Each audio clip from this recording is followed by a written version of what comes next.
Bueno, entonces, como les dije, ahora vamos a empezar a trabajar con funciones.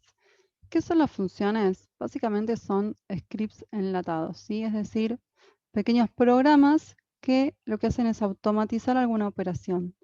Por ejemplo, está la función skirt, que calcula la raíz cuadrada de un número, ¿sí? Si adentro del paréntesis ponemos un número, me va a calcular la raíz cuadrada de ese número, ¿sí? Las funciones pueden estar o bien predefinidas, es decir, que ya estén disponibles para utilizar cuando instalamos el R, cuando pasa con la función skirt, que ahora un rato la vamos a ver. Puede ser que estén en paquetes que tengamos que instalar para poder usarlas. Vamos a ver más sobre paquetes en la clase que viene. O podemos programar nuestras propias funciones. Esto es algo que no vamos a ver en este curso. Bien, y las funciones tienen siempre alguna entrada o varias entradas que se llaman también inputs y a los que se llaman en R argumentos y tienen también alguna salida o output. En el caso de la función, permiso, en el caso de la función skirt, la entrada sería el número al que le queremos calcular la raíz cuadrada y la salida, la raíz cuadrada de ese número, ¿sí? Entonces vamos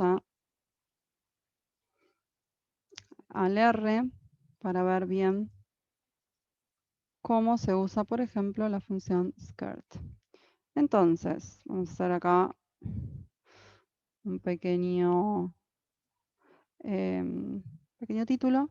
Vamos a poner funciones, ¿sí? Bien. En lo anterior voy a poner arriba de todo, voy a poner objetos, modelo para la media. Bueno, esto lo borro para que no les confunda. Esto también. Vamos a poner acá objetos.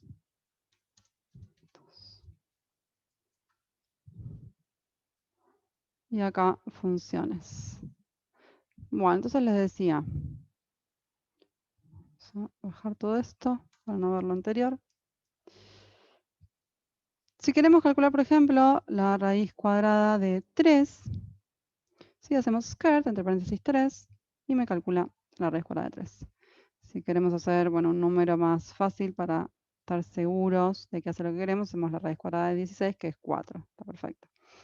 También podemos calcular la raíz cuadrada de un objeto, ¿sí? O sea, podemos darle como input, como argumento, perdón, el nombre de un objeto. Por ejemplo, habíamos creado el objeto peso en kilogramo que tenía el número 100, era el último valor que habíamos almacenado. Entonces podemos hacer skirt de peso kilogramo, ¿sí? Me va a dar la raíz cuadrada de 100, o sea, 10. ¿Está bien? Bien, me da 10. También podríamos haber guardado el número 3 en un objeto al que llamamos x, ¿sí? Y calcular raíz cuadrada de x. ¿Está bien? Me tiene que dar la raíz cuadrada de 3. Lo mismo que me daba la raíz cuadrada de 3. Sí, efectivamente me da lo mismo. ¿Está bien? Bueno, esta función es una función muy sencilla que tiene un único argumento, ¿sí? Que es el número al que le queremos calcular la raíz cuadrada. Pero hay funciones con más argumentos, ¿sí? Por ejemplo, la función round. La función round lo que hace es redondear un número. Por ejemplo, hagamos round de 3,1415,9, que creo que son los primeros decimales de pi. ¿Está bien? Si queremos redondear este número, ¿sí?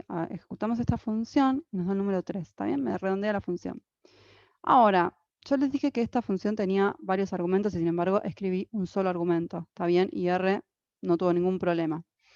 ¿Qué pasa? Esta función tiene otros argumentos, pero esos argumentos tienen valores por default, es decir, valores que el R le asigna si nosotros no se los especificamos.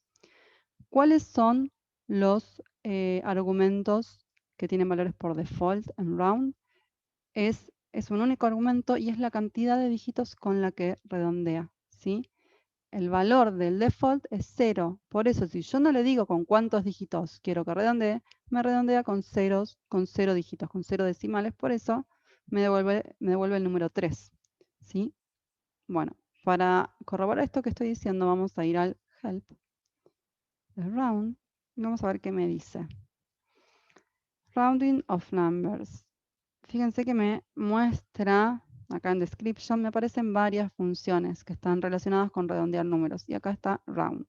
Me dice round, rounds the value, redondea el valor o los valores de su primer argumento, ¿sí? Que son to be specified con la cantidad de números decimales especificada, ¿sí? Que ahora vamos a ver cómo se lo especificamos y me dice que el default es 0. Fíjense ahora si vamos a usage, vemos acá round, y acá me muestra que el primer argumento se llama x y el segundo argumento se llama digits, y este igual 0 quiere decir que por default tiene el 0. ¿Está bien? Entonces este primer argumento es el número que queremos redondear, ¿sí? Acá me está diciendo, redondea el valor de su primer argumento, ¿sí? Y este digits, todo parece indicar que es la cantidad de dígitos con la que queremos redondear. Si vamos a arguments, vemos acá digits y acá me aclara. Es un entero que indica la cantidad de decimales o dígitos significativos a ser usada. ¿Está bien? Bien. Entonces, si nosotros quisiéramos redondear este número, pero con, por ejemplo, 2 decimales, ¿qué podríamos hacer? Podríamos decirle round este número, ahora digits, igual 2, ¿sí? Si corremos esto me tiene que dar 3,14, ¿sí? Veamos, efectivamente me da 3,14. Bien. Ahora, si nosotros, yo podría haber escrito esto. En vez de digits igual a 2, fíjense que ahora estoy respetando las recomendaciones que les decía sobre el uso de espacios, ¿sí? Fíjense que la coma, dejé un espacio después de la coma, pero no antes. Y en el igual dejé antes y después. Bueno, yo podría hacer lo siguiente. Podría borrar el digits igual, simplemente hacer round de 3,14, 19, 15, 9,2. Y R va a entender que este primer número es el valor del argumento x, que este número es el valor del argumento digits. ¿Por qué? Porque ese es el orden de estos argumentos. ¿Está bien? Hace todo bien. Ahora, si yo hiciera al revés, si yo le digo haceme round, pero de 2, primero le escribo el 2 y después le escribo el 3,1415, R va a querer redondear el 2 con esta cantidad de decimales, 3,1415,9. Como esto es un número con coma, va a decir digits tiene que ser un número entero. Bueno, listo, transformo este de alguna manera en un número entero y calculo que lo redondea, ¿sí? Entonces va a querer redondear el 2 con 3 decimales, ¿sí? Esto es algo muy intrincado, pero veamos que hace eso, Ahora, si yo lo que quiero en realidad es esto, quiero redondear el 3,1415,9 con 2 decimales, y se me ocurrió, no sé por qué, porque esto es algo rarísimo, pero quiero cambiar, me encapriché en que quiero cambiar el orden. Quiero escribir primero el 2, quiero escribir primero la cantidad de decimales y después el número que quiero redondear. Lo puedo hacer, pero tengo que aclararle cuál es cada argumento, si no R no va a entender. R va a querer usar el orden en el que fueron definidos. Entonces le quiero decir, mira que el 2 es el argumento digits y el 3,1415,9 es el argumento x, el número que quiero redondear. Si yo hago esto, ahora R me entiende y hace lo que quiero. ¿Está bien? Ahora esto es algo claramente que no se usa, no sé por qué R lo permite, porque es bueno, simplemente. Pero no tiene sentido cambiar el orden de los argumentos porque, nada, cuando lo vayamos a leer va a ser mucho más complicado. Entonces, la recomendación de estilo es usar el orden correcto de los argumentos. Y si bien cuando yo uso el orden correcto no necesito especificar los nombres de los argumentos, fíjense que acá corrí este comando y R hizo lo que yo quería, se recomienda poner los nombres de los argumentos opcionales. Esto es algo que no aclaré. ¿Qué es un argumento opcional? Es un argumento que tiene un valor por default. En este caso, digits sería un argumento opcional, ¿sí?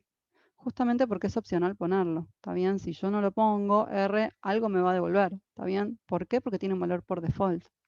En cambio, si yo no le pongo el argumento de x, no sabe qué redondear, no tiene un valor por default. Bueno, entonces, la recomendación es esta, ¿sí? Esto es lo recomendado. Vamos a poner así. Recomendado. ¿Está bien? Y estas dos cosas son otras dos opciones válidas. Entonces, lo recomendado es, como les decía, escribir los nombres de los argumentos opcionales, pero no los nombres de los argumentos no opcionales, ¿sí? Si bien yo podría haber escrito, y esto estaba perfecto,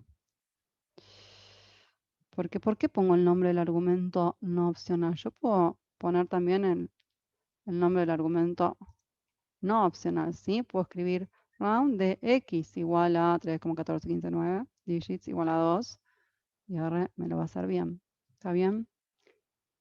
Así como puedo no poner ningún nombre, ¿está bien? Pero se recomienda no poner el nombre del argumento no opcional. ¿Por qué? Porque el que lo lea va a saber, cuando mire el primer argumento, en argumentos no opcionales hay uno siempre. No, mentira, puede haber más.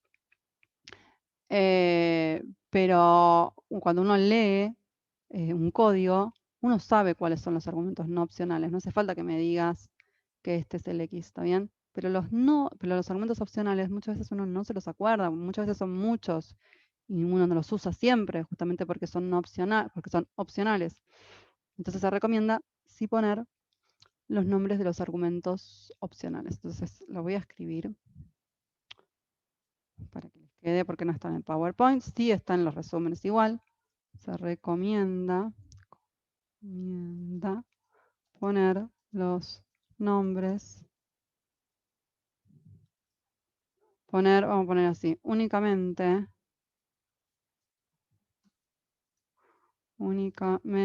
los nombres de los argumentos opcionales. ¿Está bien? Por eso esta es la opción recomendada.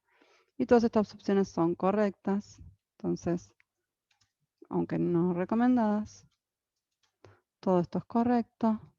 Pongo los nombres en los dos. No pongo en ninguno, pero con el orden correcto.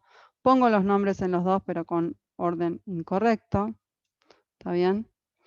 Lo que sí no es correcto, si yo quiero redondear el 3,14, 15, 19, con dos decimales, no va a ser correcto cambiar el orden de los argumentos sin escribir los nombres. ¿Sí? Ahí va a entender que tiene que redondear el 2 con 3,1415,9 decimales. Bien. A ver si ya está todo lo que quería decir de funciones. Si me faltó algo. Bueno, entonces terminamos acá este videito y en el que viene empezamos con vectores.